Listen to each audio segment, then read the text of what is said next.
मित्रों, गीता में भगवान ने कहा है कर्म ही भगवान है। अगर कोई व्यक्ति निस्वार्थ प्रभाव से कर्म करे और अपने लिए नहीं दूसरे के लिए करे, दूसरे के कल्याण के लिए करे, समाज के कल्याण के लिए करे, तो वो सबसे बड़ी पुण्य का काम है। उसी में ही भगवान निहित है।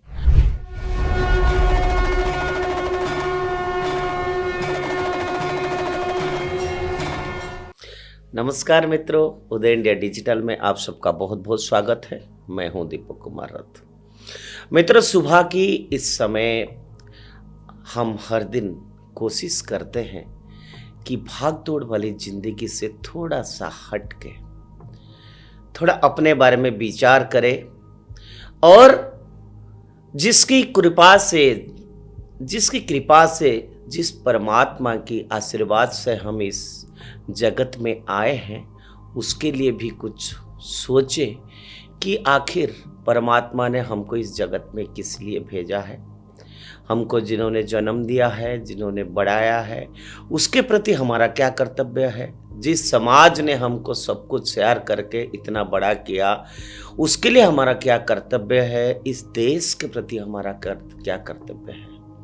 मित्रों, आजकल जो हम टेक्स्ट बुक में पढ़ते हैं, एकेडमिक्स में पढ़ते हैं, वो तो सिर्फ पढ़ाई के लिए, सर्टिफिकेट अर्जन के लिए पढ़ते हैं, लेकिन उसके बीच में कुछ और बातें होता है जो कि एक व्यक्ति को, एक इंसान का चारित्रिक विकास होता है। और चारित्रिक विकास क्या कि पढ़ाई के साथ साथ हम अपना चरित्र निर्माण करना, अपने अंदर ऐसे स्वभाव लाना कि हमारा आसपास के लोग भी खुश रहें और हमारा व्यवहार से भगवान भी खुश रहें।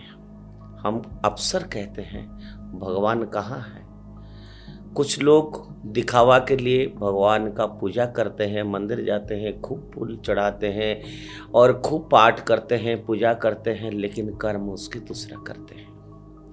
मित्रों, गीता में भगवान ने कहा है कर्म ही भगवान है। अगर कोई व्यक्ति निस्वार्थ प्रभाव से कर्म करे और अपने लिए नहीं दूसरे के लिए करे, दूसरे के कल्याण के लिए करे, समाज के कल्याण के लिए करे, तो वो सबसे बड़ी पुण्य का काम है। उसी में ही भगवान निहित है। भगवान कभी ये नहीं बोलता है कि मेरे को ये खिलाओ, वो खिलाओ, ये करो, वो करो। भगवान उसी से संतुष्ट होता है कि हम मनुष्य जन्म दूसरे के लिए हमको जीना चाहिए।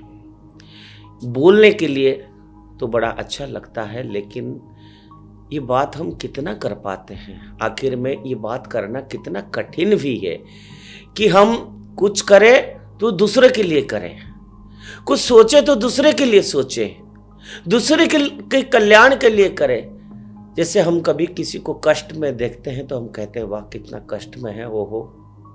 दया भाव आना, दूसरे के प्रति दया भाव आना। और कभी भी जीवन में किसी को किसी भी तरह से बात ऐसे ना करेंगे कि जिसको किसी का आत्मा को कष्ट हो। अगर दूसरा गलत करता है तो हम ना गलत करें। उसने मेरे को एक थप्पड़ मारा है तो मैंने उसको 2 थप्पड़ मार दूं, तो उसमें अगर हमारा ईगो सेटिस्फाई हो जाता है तो उसमें कोई बड़ी बात नहीं है।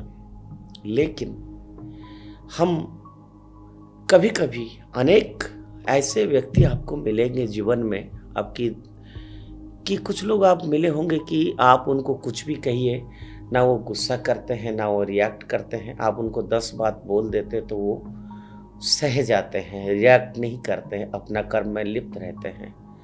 मेरा कहने का मतलब है कि हम अपना काम के साथ साथ हमेशा कोशिश करें कि कभी भी किसी को ऐसे व्यवहार ना करें जिसमें दूसरे की आत्मा को कष्ट हो। कोई अगर गलत कर रहा है उसका सजा देने वाला हम नहीं है। जो जैसे कर्म करेगा वो ऐसे फल भुगतेगा।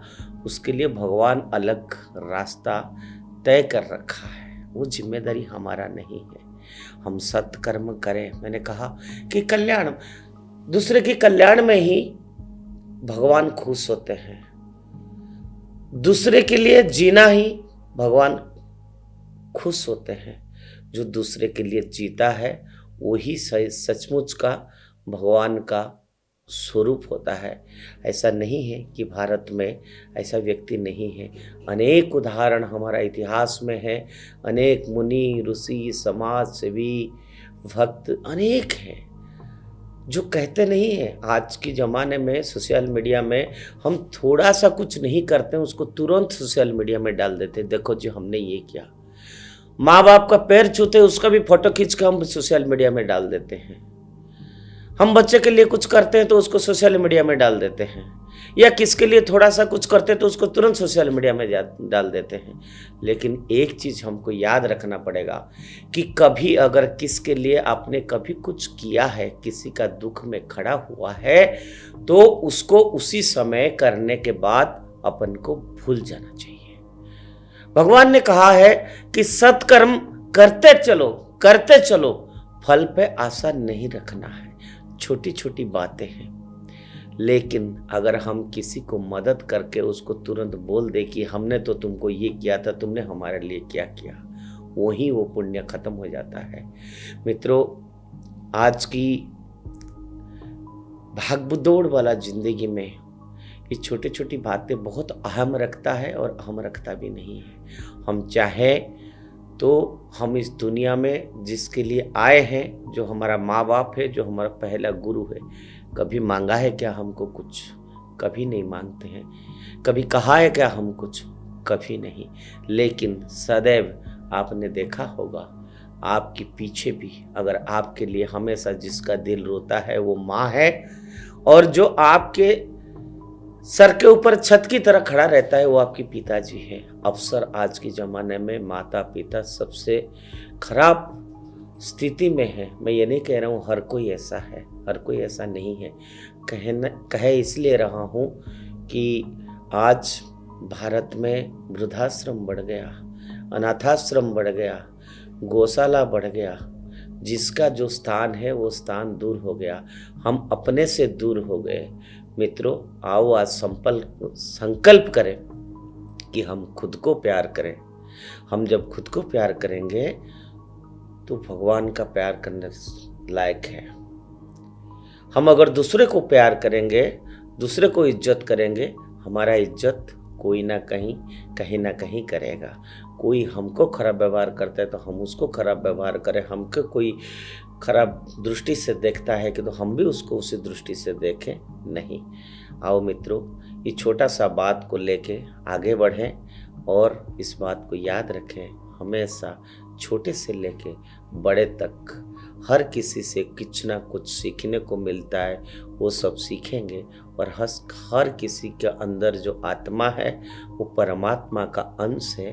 उस परमात्मा को हम आदर सत्कार नमन करेंगे, किसी को भी देखेंगे सर झुका के नमन करेंगे, बाकी चीज़ भगवान के ऊपर छोड़ देंगे। ओम नमो भगवते वासुदेवाय।